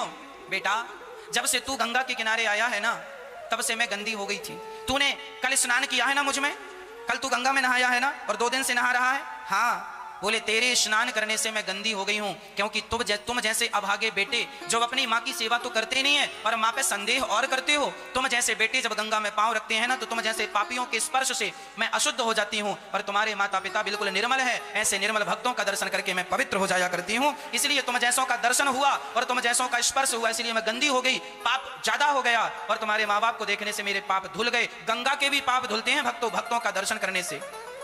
राम तेरी गंगा मैली हो गई, पापियों के पाप धुलते धुलते। तुम जैसे पापियों के पाप धुलते धुलते मैं गंदी हो जाती हूँ, जो माँ बाप की सेवा तो करते नहीं हो, 2 रोटी तो खिलाते नहीं हो और माँ बाप पर आक्षेप और लगाते हो, आरोप और लगाते हो। उस दिन से कुंडली की आंखें खुली, गंगा माँ का दर्शन करके वो अपने माँ बाप को चरणों में गिरा, माँ बाप को गाड़ी पे बिठा के ले गया और तब से उसने अपने माँ बाप की ऐसी सेवा की, इतना प्रसन्न किया अपनी माँ को, अपने पिता को अपनी सेवा से कि परिणाम यह हुआ कि एक दिन द्वारिकाधीश अपनी रुक्मणी माँ को लेकर, अर्थात रुक्मणी माँ हमारी माँ, वो अपनी पत्नी को द्वारिकाधीश रुक्मणी को लेकर के जा रहे थे। तो अचानक भगवान ने कहा, रुक्मणी आज एक भक्त का दर्शन करने का मन हो रहा है। रुक्मणी अम्मा ने कहा, कौन? मुझे भी दर्शन कराओ। बोले यहाँ पंढरपुर में कुंडलीक नाम का भक्त रहता है, माँ बाप की बड़ी श्रद्धा से सेवा करता है, मैं उसका दर्शन करना चाहता हूँ। अच्छा मैं भी चलती हूँ। तो माँ रुक्मणी और भगवान पहुंच गए और कमर में हाथ रख के कहने लगे, कुंडलीक मैं द्वारिकाधीश हूँ, आया हूँ, दर्शन करना चाहते हो तो कर लो। कुंडलीक ने कहा, प्रभु आपका दर्शन करने के लिए तो लोग चलकर जाते हैं और आज आप यहाँ चलकर आए, क्यों? तब भगवान ने कहा, बेटा जैसे मैग्नेट लोहे को अपनी ओर खींच लेती है, चुंबक लोहे को अपनी ओर खींच लेती है, उसी प्रकार भक्त की सेवा भाव, जो सेवा करता है उसका सेवा भाव भगवान को भी अपनी ओर खींच लेता है। तो आपकी सेवा ने मुझे अपनी ओर खींच लिया और मैं आकर खड़ा हो गया। माँ बाप को सुलाकर कुंडलीक आए और भगवान के चरणों में प्रणाम किए। भगवान ने कहा, बेटा तुम हमसे कुछ मांग लो, हम तुम्हें कुछ देना चाहते हैं। कुंडलीक ने कहा, हे विठ्ठल, अब मैं यही चाहता हूं कि जैसे आपने मुझे दर्शन दिया, ऐसे आने वाले भक्तों को दर्शन देकर उन्हें कृतार्थ करते रहना, मैं यही चाहता हूं, ऐसे ही खड़े रहना। तब से लेके आज तक पंडरीनाथ कमर में हाथ रख के, विठ्ठलनाथ जी आज भी पंडरपुर में खड़े हैं, आज भी खड़े हैं। ये हैं पंडरीनाथ जिन्हें हम विठ्ठल भगवान कहते हैं, आज भी ये खड़े हैं कमर में हाथ रख के। किसके लिए खड़े हैं? सेवा करने वाले भक्तों के लिए खड़े हैं। इसलिए कहता हूं कि मैं देखो यज्ञ जप तप पूजा पाठ कुछ ना जानता हूं, पर मैं माओ की सेवा करना तो जानता हूं ना। यदि मैं इतना भी जान जाऊं और इतना ही कर लूं तो भी मेरा बेड़ा पार हो जाएगा। बिना यज्ञ के, बिना जप के, बिना तपस्या के साधु संत जो तपस्या करके गति पाएंगे, वही गति हम माँ बाप की सेवा करके प्राप्त कर सकते हैं। यह गृहस्थों की सबसे बड़ी भक्ति है। क्या भगवान श्री राम ने क्या अपने माँ बाप की सेवा आज्ञा का पालन नहीं किया? 14 साल वनवास रहे, किसकी आज्ञा से? कौन बेटा इतना कष्ट उठाएगा? अरे माँ बाप की आज्ञा क्या राम जी ने नहीं मानी? अरे राम जी भी भगवान तब बने हैं जब उन्होंने अपने माँ बाप की सेवा की है, आज्ञा का पालन किया। इसलिए तुमसे कुछ ना हुए, मंदिर ना जाओ, कीर्तन भले ना करो, नाम मत जपो, पर माँ के चरण तो दबा सकते हो, माँ से हालचाल तो पूछ सकते हो, माँ तुम कैसी हो, आज तुमने कुछ खाया। यहाँ 180 माताएं रहती हैं भक्तों, मैं रोज माँ के पास जाता हूँ, रोज नियम से। एक भी दिन नागा नहीं हुआ, पूछ लेना माँ से जाके, एक भी दिन का नागा नहीं हुआ। हाँ, किसी दिन बीमार पड़ गया, उस दिन भले नहीं गया, बाकी कंटिन्यू रोज जाकर हर माँ से, प्रत्येक माँ से पूछने का प्रयास रहता है, माँ सब ठीक है, भोजन समय से आ रहा है, भोजन आपने किया, भोजन में मिर्ची ज्यादा तो नहीं थी, कम तो नहीं थी, यहाँ कोई तकलीफ तो नहीं है, आपका स्वास्थ्य तो अच्छा है। सारी बातें हम रोज स्वयं करते हैं, किसी के भरोसे सेवा को छोड़ते नहीं है। बेटा अपनी माँ को पत्नी के भरोसे छोड़ देता है, माँ तुम्हारी है, पत्नी के भरोसे तुम क्यों छोड़े हो अपनी माँ को? तुम ही पूछा करो ना 5 मिनट बैठ के कि माँ तुम कैसी हो। तुम पत्नी से पूछ लेते हो, माँ ठीक है? पत्नी ने कहा अच्छी है माँ, पत्नी ने कह दी अच्छी है, आपने मान लिया। वो अच्छी है, तुम्हारी पत्नी भी अच्छी है, बुरा नहीं कह रही है, पर तुम जाके बैठोगे ना तो तुम्हारी माँ को ज्यादा अच्छा लगेगा। तुम उसके पाँव में बैठोगे, चरण दबाओगे, पूछ लोगे हालचाल, माँ के पास बैठकर, माँ को अच्छा लगेगा। अरे बुढ़ापे में तुम्हारे लिए ही तो जिंदा है, जो सांसें हैं वो तुम्हारे लिए ही तो हैं। अब सेवा करो, तुम्हारी सेवा, तुम्हारा मलमूत्र धोया था ना माँ ने बुढ़ा जब तुम बच्चे थे, अब तुम्हारी बारी आई से तुम भागने लगे ना, माँ की सेवा नहीं करेंगे। वाह, भगवान पकड़ के उल्टा लटका के जब हंटर मारेंगे तब तुम्हारी अक्कल आएगी। ईश्वर के घर देर है, अंधेर बिल्कुल नहीं है, बचेगा कोई नहीं।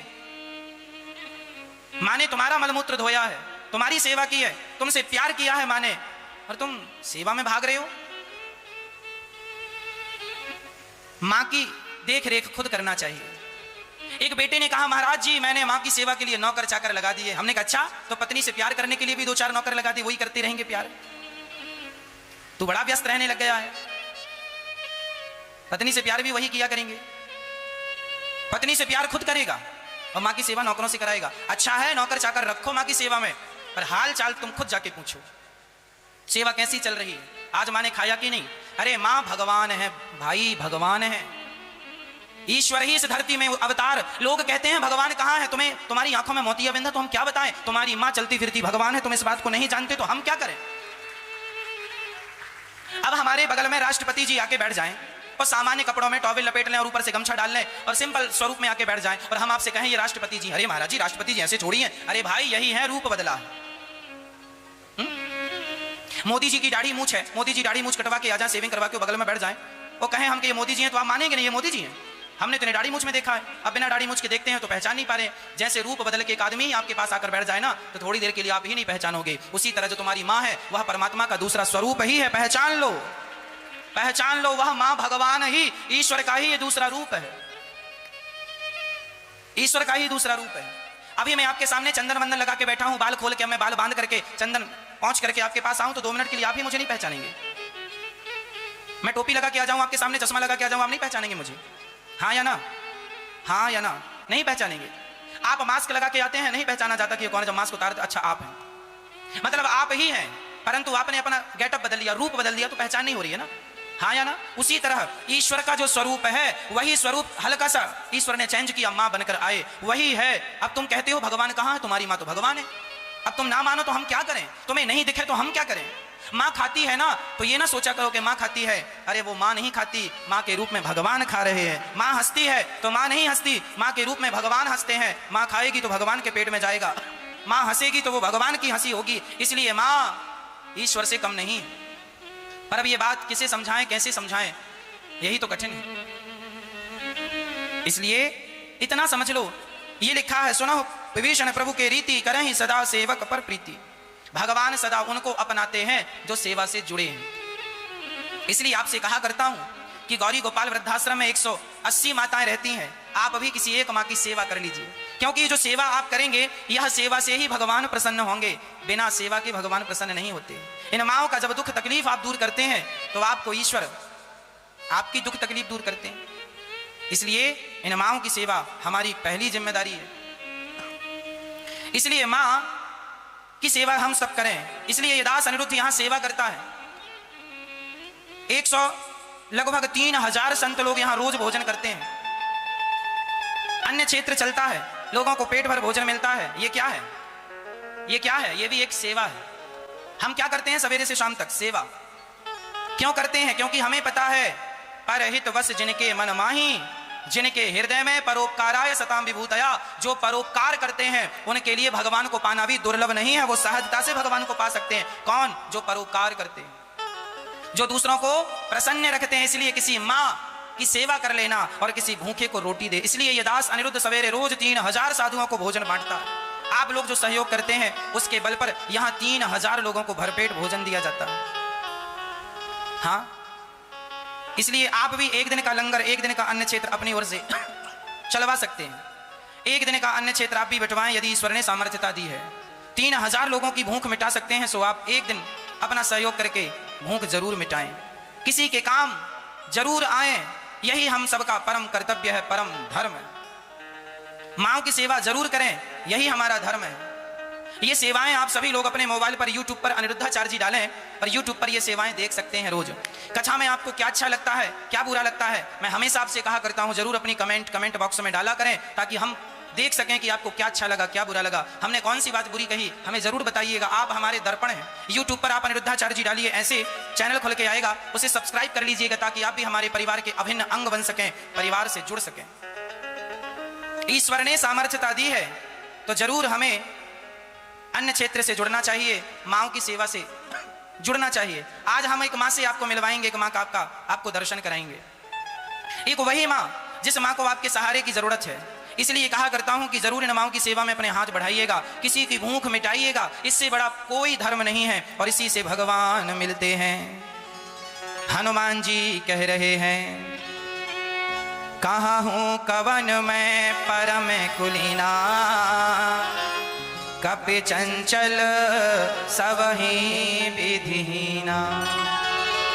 प्रात ले जो नाम हमारा, तेहि दिन ताहि ना मिले आहारा।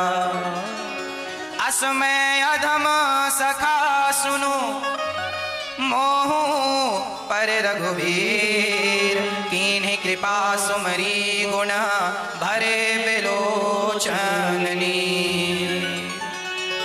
हनुमान जी कहते हैं विभीषण, आप ये ना सोचो कि आपको भगवान नहीं मिलेंगे। अरे भगवान सबको मुझ जैसे अधम, हनुमान जी अपने आप को कह रहे हैं मैं अधम हूं। असमय अधम सखा सुनो, हे सखा विभीषण सुनो, मेरे जैसे अधम को भगवान मिल गए। अच्छा हनुमान जी क्या अधम हैं? बोलो। हनुमान जी कह रहे हैं प्रात ले जो नाम हमारा, तेहि दिन ताहि न मिले आहारा। हनुमान जी कहते हैं जो सवेरे सवेरे मेरा नाम लेता है उसे भोजन नहीं मिलता। क्या ये बात सत्य है? यदि सत्य नहीं है तो लिखी क्यों गई? इसका अर्थ क्या है? इसका अर्थ यह है भक्तों, सवेरे सवेरे हनुमान जी का कोई नाम ले तो ऐसा बिल्कुल नहीं है कि उसे भोजन नहीं मिलेगा। हनुमान जी यह कह रहे हैं, अपने आप को इतना छोटा बता रहे हैं कि देखो, जबकि हनुमान जी का नाम लेने से कोई भूखा नहीं रहता। सवेरे से आप हनुमान जी का नाम लीजिए, सवेरे सवेरे हनुमान चालीसा का पाठ कीजिए, आपका कल्याण ही होगा। हनुमान जी का ये बड़प्पन है। जैसे आप किसी से कहें कि मैं बहुत अधम हूं, सूरदास जी पद गा रहे हैं और सूरदास जी पद में गा रहे हैं, मौसम कौन कुटिल खल कामी, मौसम कौन कुटिल खल कामी। सूरदास जी कह रहे हैं मौसम कौन कुटिल खल कामी। क्या सूरदास जी कामी थे? नहीं। क्या खल थे? नहीं। पर कह रहे हैं यह क्या है? यह हमारी दीनता। यह व्यक्ति की क्या होती है? दीनता। अपने आप को बिल्कुल छोटा कर लेना। मैं कौन हूं? मैं इतना नीच हूं कि सवेरे मेरा कोई नाम ले ले तो भोजन ना मिले। यह हनुमान जी की उदारता है। क्या है यह? इसे आप ये ना समझें कि लेने से, कई लोग सवेरे सवेरे हनुमान जी के मंदिर नहीं जाते, नाम नहीं लेते, ये सोच के कि दिन भर खाना नहीं मिलेगा। ये बात हनुमान जी ने इसलिए कही क्योंकि हनुमान जी अपने आप को छोटा कह रहे हैं। असमय अधम। अब हनुमान जी अपने आप को क्या कह रहे हैं? अधम। क्या हनुमान जी अधम है? परंतु अपने से बड़ों के सामने जब जाओ, अपना परिचय दो तो हमारा परिचय ऐसा ही होना चाहिए। हम तो नीच हैं, हम तो अधम हैं, हम तो अज्ञानी हैं। आप ही हमारा मार्गदर्शन करें। जब भी भगवान के द्वार पर जाओ तो भगवान से यही कहना चाहिए, हे नाथ मौसम कौन कुटिल खल कामी। मेरे जैसा कौन अधम होगा? मैं अज्ञानी हूं, अधम हूं, नीच हूं, कपटी हूं। इसलिए दास अनिरुद्ध ने भी अपना परिचय लिखा है। एक दिन हम बैठे थे तो हमें लगा हमें भी जरा अपने बारे में लिखना चाहिए। आपने अपने बारे में कुछ लिखा कि नहीं? हमने अपने बारे में कुछ लिखा है। हमने अपने बारे में क्या लिखा आपको सुना है? हमने अपने बारे में लिखा, जब हनुमान जी अपने को कह सकते हैं कि मैं अधम हूं तो मैंने भी अपने बारे में कुछ लिख दिया। ये लाइनें जो आपको सुना रहा हूं इस दास अनिरुद्ध ने ही लिखी और यही मेरा परिचय है। मैं अपना परिचय दे रहा हूं। अपराधी हूं, खल कामी हूं, कपटी हूं, मैं अज्ञानी हूं। मुझ में इतने विशेषण हैं, मुझ में इतनी विशेषताएं हैं। कितनी विशेषताएं? पहली विशेषता, मैं अपराधी हूं। मैंने अपराधों में पीएचडी कर रखी है। अपराधी हूं, खल, मैं खल, दुष्ट हूं, अर्थात मैंने दुष्टता में भी पीएचडी कर रखी है। ये दूसरा विशेषण है। मैं ऐसा हूं, जरा सुनिएगा। अपराधी हूं, खल कामी हूं, मैं कामी भी हूं एक नंबर का। अर्थात वासनाओं ने इतना परेशान किया है कि वो जीने नहीं देती हैं। कामी हूं, इसमें भी पीएचडी है। तीन विशेषताएं हैं। अपराधी हूं, खल कामी हूं और कपटी हूं, मैं अज्ञानी हूं। पांच लक्षण हैं, देख लो, विशेषण, विशेषताएं। खल और कपटी हूं, अज्ञानी हूं। अपराधी, खल, कामी, कपटी, अज्ञानी, ये 5 बुराइयां मेरे भीतर हैं।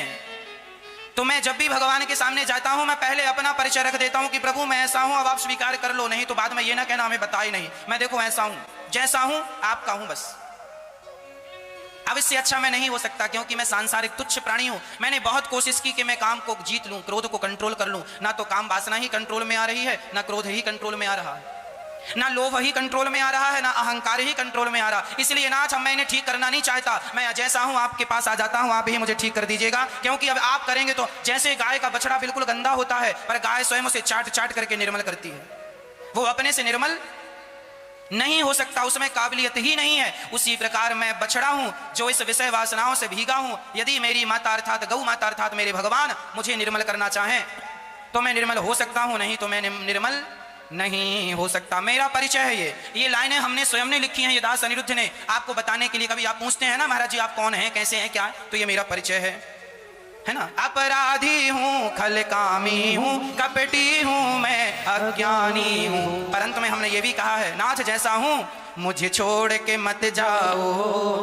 मुझे छोड़ के मत जाओ, गोविंद चले आओ, गोविंद चले आओ, गोपाल चले आओ, गोविंद चले आओ, गोपाल चले आओ, गोविंद चले आओ, गोपाल चले आओ।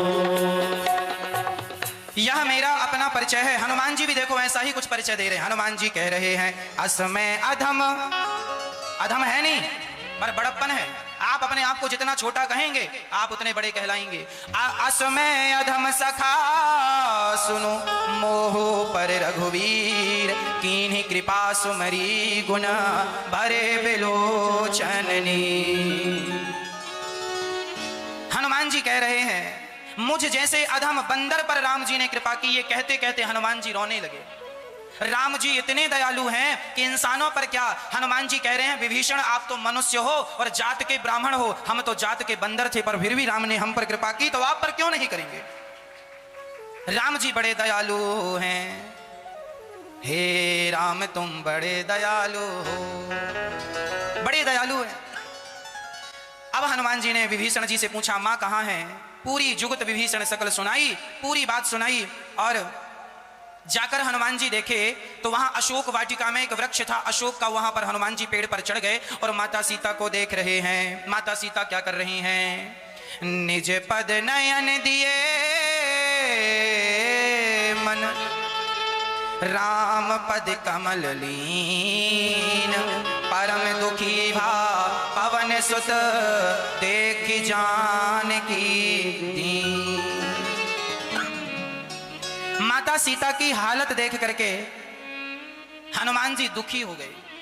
माता सीता की हालत कैसी थी जानती हो मैया, बैठी हैं उदास, बस इंतजार है तो राम का, अपने चरणों को देख रही हैं। प्रश्न यह खड़ा हुआ कि सीता जी अपने पांव को क्यों देख रही हैं, क्योंकि जो चरण चिन्ह माता सीता के दाहिने पांव में है वही चरण चिन्ह राम जी के बाएं पांव में है, और जो चरण चिन्ह राम जी के दाहिने पांव में है वही माता सीता के बाएं पांव में है।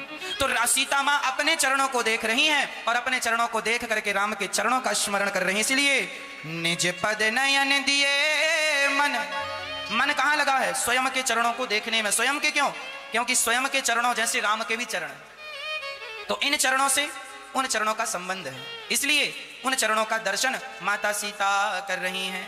आपको पता है भगवान के चरणों में क्या क्या है। भगवान के चरणों में शंख चक्र गदा पद्म ध्वजा मत्स्य यह निशान है। आप रोज सवेरे उठकर भगवान के चरणों का चिंतन जरूर किया करें।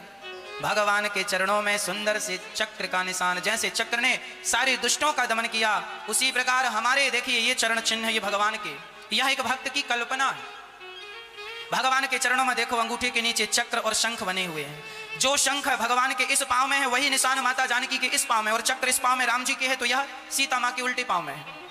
ध्वजा भी है, कमल भी है, सारे मत्स्य मछली भी है, सब कुछ भगवान के चरणों में समाया हुआ। इसलिए सदा भगवत चरणों का चिंतन करते रहना चाहिए, सदा भगवान का चिंतन। माता सीता बड़ी दुखी थी। अब हनुमान जी किसका दुख मिटाने गए, तरु पल्लव महू रहा लुकाई, कराई विचार करो का भाई। सीता हनुमान जी अपना मुंह लुकाए बैठे हैं वहां पर, और वही उसी क्षण सवेरा हुआ और तब रावण वहां आ गया। तेहि अवसर रावण तह आवा, संग नारी बहु किए बनावा, विधि खल सीता ही समझावा, सावधान भय भेद दिखावा, कह रावण सुन सुयानी, मंदोदरी राज सब रानी, तब अनुचरी करहु मन मोरा, एक बार मोरा। रावण वहां आया और बहुत प्रकार से माता सीता को समझाया, सीता मेरी ओर देखो। रावण बार बार यही कहता, एक बार बिलो की मम ओरा। रावण कहता है सीता से तुम एक बार मुझे देख, एक बार मेरी तरफ देखो। पर धन्य है भारत की नारी, यह भारत की नारी ऐसी है कि कितना भी कोई प्रेशर दे और कहे हमारी तरफ देखो, भारत की नारी ऐसी है कि अपने पति के सिवा किसी की तरफ देखती भी नहीं है। यह भारत की नारी है। इसलिए हम आपसे कहा करते हैं मेरी मां कि आप लोग किसी की तरफ ना देखा करो। हाँ बिल्कुल किसी की तरफ देखने की, अपने पति और अपनी पत्नी की तरफ बस देखा करो। पत्नियां पति की तरफ देखें और पति जनपत्नियों की तरफ देखें, इसके सिवा कहीं और ना देखना, नहीं तो नुकसान हो सकता है। रावण बोल रहा मेरी तरफ देखो, क्यों देखें तेरी तरफ, दुष्ट आदमी है तू, मेरी तरफ देखो। अच्छा रावण ये क्यों कहता है मेरी तरफ देखो, क्योंकि रावण को पता है, रावण को श्राप लगा था। एक कन्या ने रावण ने आज से बहुत समय पहले सत्यवती नाम की एक स्त्री को छेड़ा था, परेशान किया था। वह तपस्या में लगी थी और रावण ने सुंदरता पर मोहित होकर बाल पकड़ लिए, तो उस स्त्री ने श्राप दे दिया, जा आज के बाद तूने किसी स्त्री को उसकी मर्जी के खिलाफ उठाया तो तेरा सर्वनाश हो जाएगा। रावण चरणों में गिर पड़ा, श्राप वापस ले लो। उसने कहा वापस तो नहीं होगा, पर तू शरण में आया है तो जा, मैं तुझे कहती हूं कि जिस नारी का तू हरण करेगा उसके कारण तेरा सर्वनाश होगा, परंतु एक बार वह तेरी तरफ करुणा की दृष्टि से देख लेगी तो तू सदा सदा के लिए अमर हो जाएगा, फिर तुझे कोई मार नहीं सकता। इसलिए रावण कहता मेरी तरफ देख लो ताकि मैं अमर हो जाऊं, क्योंकि तुम्हारे हरण से मेरा सर्वनाश तो तय है। इसलिए बार बार कहता एक बार बिलो कि मम ओरा, एक बार बिलो कि मम ओरा। तब सीता जी ने तृण धरियोट कहत वैदेही सुमरी अवधपति परम सने। माता सीता ने एक तिनका उठा लिया और तिनका उठाकर कहा रावण खड़ा रह, आगे मत आना, आगे आएगा तो नाश हो जाएगा तेरा। देखिए माता सीता लंका में है, दुष्टों से घिरी हुई है, फिर भी वह अपना धैर्य नहीं छोड़ रही है, वह मर्यादाओं का पालन कर रही है। तिनका, ये तिनका कौन है? तिनका कहते हैं कि स्त्री किसी पुरुष से बात करे तो दोनों के बीच में कोई पर्दा होना चाहिए। क्या होना चाहिए? पर्दा जरूरी है। पतिव्रता स्त्री के बारे में लिखा है किसी दूसरे पुरुषों के सामने खिलखिला के हंसा ना करो, यूं बातें ना किया करो, हंसी मजाक पर पुरुष से नहीं करना चाहिए। हाँ, सीता मां तिनका लेकर कह रही हैं ये पर्दा, सीता मां के शरीर में एक ही कपड़ा है, अब वो पर्दा किसका करें, इसलिए तिनका। अच्छा, ये तिनका कहां से पैदा हुआ? जमीन से। और सीता मां कहां से पैदा हुई? जमीन से। तो इस रिश्ते में ये तिनका सीता मैया का भाई हो गया, इसलिए मां कहती है मेरा भाई संग है, मुझे अकेला समझने की जरूरत नहीं है। तृण धरियोट कहत वैदेही सुमरि अवधिपति परम सने। सुनो दस मुख खग्योत प्रकाश। हे दशानन सुन, देखो सीता मां कितने ताकत से बोल रही है। हे रावण सुन, तू जुगनू है, जुगनू, और राम सूर्य है। देखो जरा मैं बहनों को समझाऊं, माता सीता का यह चरित्र पढ़ा करो। माता सीता कह रही है दुष्ट सठ सूने हरियाणे मोही अधम निलज्ज लाज नहीं तो ही। अरे मूर्ख, अपने आप को बड़ा मर्द कहता है, और जब मेरे राम लक्ष्मण नहीं थे तब मुझे चोरी से उठा लाया, तेरी लंका में झूठी सान लेके बैठा है। अरे जरा राम के सामने मुझे लेके आता तो मैं जानती, चोरी से उठा के ले आया, तू चोर है, चोर। अब रावण भड़क गया। देखिए स्त्रियों को पुरुषों से, दुष्ट पुरुषों से ऐसी ही बात करनी चाहिए। आप जरा ढीली पड़ जाएंगी ना मैया तो दुष्ट लोग आप पर हावी हो जाएंगे, इसलिए आप ढीला ना पड़े, ढीली ना पड़े, अपने आप को स्ट्रांग बना के रखें, ताकतवर बना के रखें, और हर परिस्थिति का आप गंभीरता से सामना कर पाएं। अपने आप को इस प्रकार की ट्रेनिंग दीजिएगा, अपने आप को ऐसा तैयार कीजिएगा, हर समय के लिए आप तैयार हों। आपकी बेटियों को मैं आपसे पहले भी कह चुका हूं, अपनी बेटियों को जरा तलवार चलाना सिखाओ, अपनी बेटियों को लाठी चलाना सिखाओ। हाँ, ये हमारी बहन बेटियां पाउडर लगा के लिपस्टिक रख के चलती हैं पॉकेट में। ये लिपस्टिक रख के और पाउडर रख के चलने की जरूरत नहीं है, तुम तलवार रख के चला करो। कभी तुम पे संकट आए तो अपनी सुरक्षा कर लो। लिपस्टिक रख के चलने से तुम्हारी सुरक्षा नहीं होगी, पाउडर रख के चलने से तुम्हारी सुरक्षा नहीं होगी। आज के वातावरण में ठीक ठीक जीना चाहती हो तो अपने आप को आप ही सुरक्षित रखो, कोई नहीं रखेगा आपको।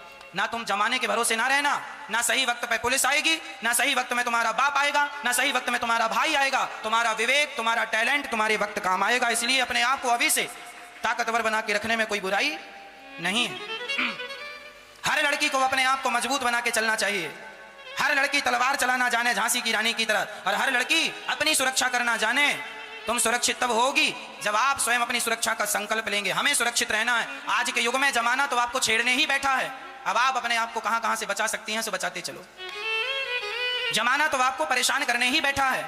अब आप अपने आप को कहां कहां से सुरक्षित ला सकती हैं सो ले आइए। इसलिए अपनी सुरक्षा, इसलिए हमारे यहां नारियों को अकेला नहीं जाने दिया जाता कहीं। आज लड़की को अकेला नहीं छोड़ना चाहिए, ना तो माँ को अकेला छोड़ना चाहिए, ना तो बहन को अकेला छोड़ना चाहिए, ना तो बेटी को अकेला छोड़ना चाहिए। क्यों? सीता माता को थोड़ी देर के लिए अकेला ही तो छोड़ा गया था। कहो हाँ या ना। अकेला ही तो छोड़ा गया था, जब जंगल में अकेला, उस युग में, त्रेता युग की घटना है, फिर तो ये कलयुग चल रहा है। उस युग में यदि सीता अकेली रह गई तो सीता पर संकट आ गया, रावण ने चुरा लिया। इसलिए आप अकेली रहोगी तो आप पर भी संकट आ जाएंगे। इसलिए कहा करता हूं सदा अपनों के करीब रहा करो, आसपास। बेटी अपने माँ बाप की परवरिश में रहे, माँ बाप की छाया में रहे, और पत्नी पति की छाया में रहे। यदि आप यहां हो तो सुरक्षित हो, और यदि यहां से जरा लक्ष्मण रेखा तुमने पार की तो रावण तो बिल्कुल बैठा ही है चुपके से। तुम कब मर्यादाओं को तोड़ो, कब उठाए।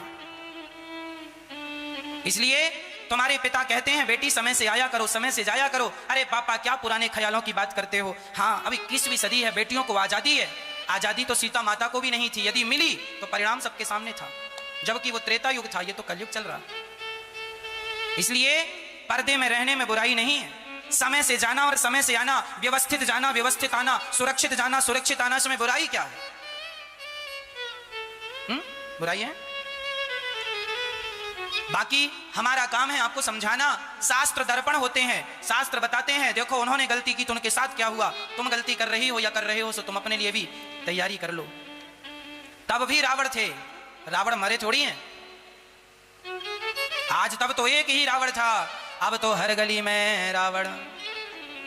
कलयुग बैठा मार कुंडली, जाऊं तो मैं कहां जाऊं। हर घर में अब रावण बैठा, इतने राम कहां से लाऊं। हर घर में अब रावण बैठा, इतने राम कहां से लाऊं। कलयुग बैठा मार कुंडली, कलयुग बैठा मार कुंडली, जाऊं तो मैं कहां जाऊं। हर घर में अब रावण बैठा, इतने राम कहां से लाऊं। हर घर में अब रावण बैठा, इतने राम कहां से लाऊं।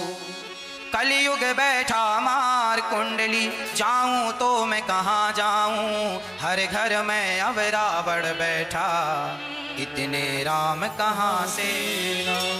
कहां से आएंगे इतने राम? इसलिए अपनी सुरक्षा अपने हाथ, इसमें कोई बुराई नहीं है। हम सजग होके चलें, सावधान रहें, क्या बुरा है? आदमी महंगी से महंगी कार खरीदता है, किस लिए? सेफ्टी पर्पस से खरीदता है, ये ज्यादा सुरक्षित है, एक्सीडेंट वगैरह हो गया इसमें बचने की संभावना है, इसलिए आदमी अपडेट वाली खरीदता है।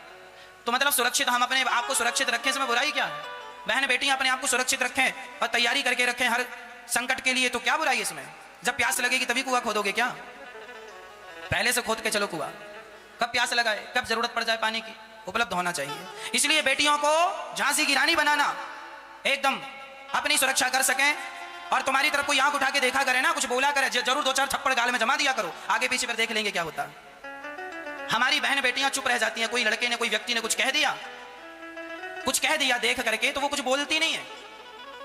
किसी ने उसे छू दिया, उसको लगता है मजाक में, ना तुम्हें कोई छुआ तो क्यों छुआ। यदि आग को कोई छूता है ना तो आग जला देती है, तुम्हें भी किसी ने छुआ है ना तो जल जाए वो जिसने तुम्हें छुआ है। ऐसी आग की तरह तुम रहा करो।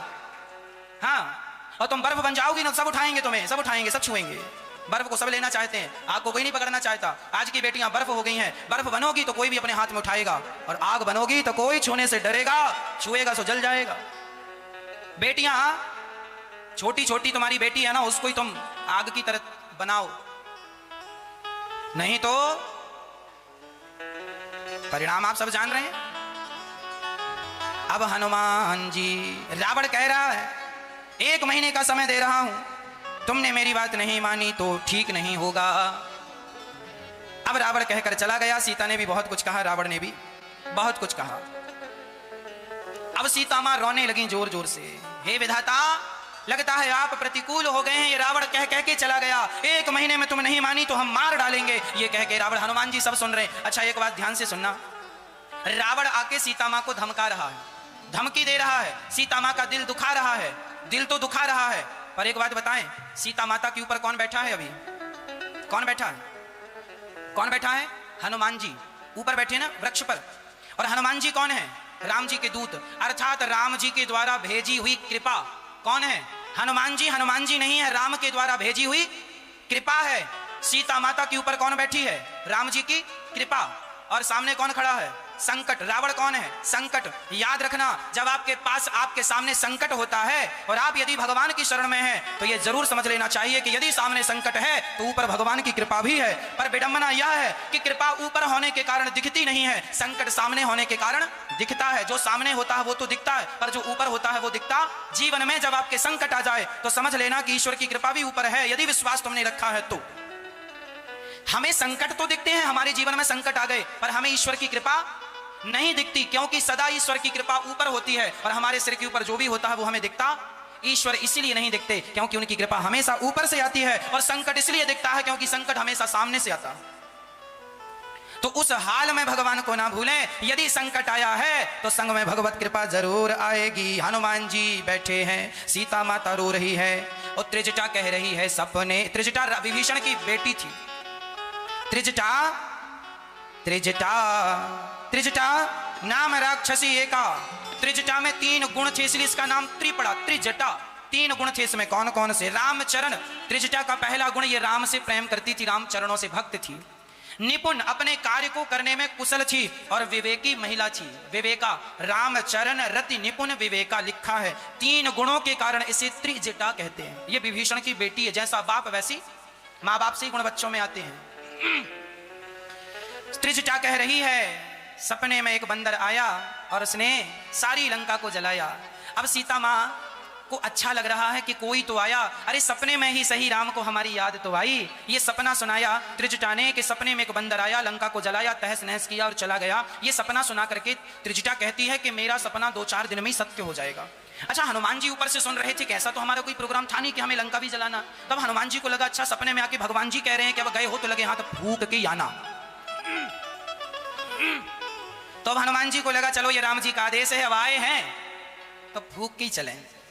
हनुमान जी, त्रिजटा गई और सीता जी बड़ी दुखी, हे तारा, एक तारा नीचे गिर आवे तो आग मिल जाए और मैं जला दूं अपने आप को। सीता मां लकड़ियां समेटा करती थी, थोड़ी थोड़ी लकड़ियां समेट के रखती थी कि ज्यादा लकड़ियां हो जाएंगी और कहीं आग मिल जाएगी तो मैं जल करके राख हो जाऊंगी। अब जी कर क्या करना, राम के बिना कैसा जीना। आनी काठ रचुचिता बनाई, माँ तो अनल पुनि देह लगाई। सत्य करहि मम प्रीति सयानी, सुने श्रवण सूल समवानी। अब यहां सीता मां दुख व्यक्त कर रही थी कि कपि कर हृदय विचार, दीन मुद्रिका डार।